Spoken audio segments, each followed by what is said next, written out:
छथि श्वेत हंस बैसल वीणा के हाथ धेने, अज्ञानता के हर दिन माँ ज्ञान के भवानी।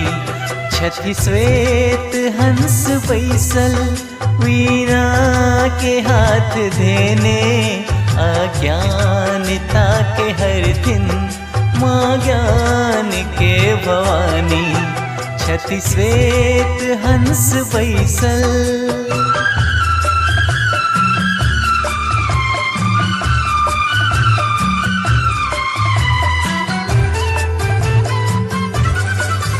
विद्या के ते यहाँ के, विद्या के है भवानी। कृपा करी यहाँ जो मूर्खो बने माँ ज्ञानी।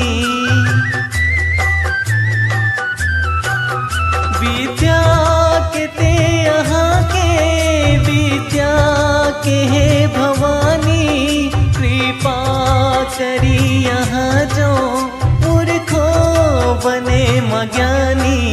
शरण एलो है मैया विघ्नक सुनो मावानी।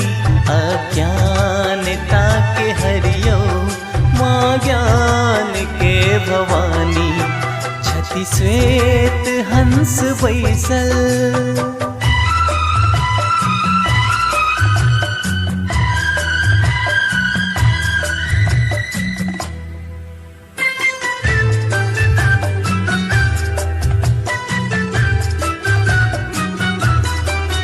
सुर के यहाँ सुरेश्वरी, संगीत के भवानी।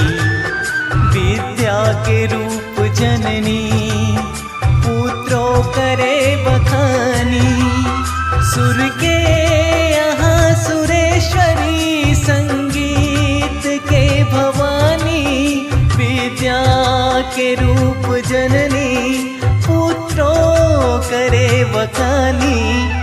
घर घर बसल माँ अपने, विद्या के रूप जानी।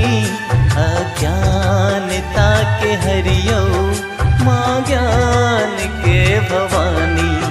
छथि श्वेत हंस बैसल।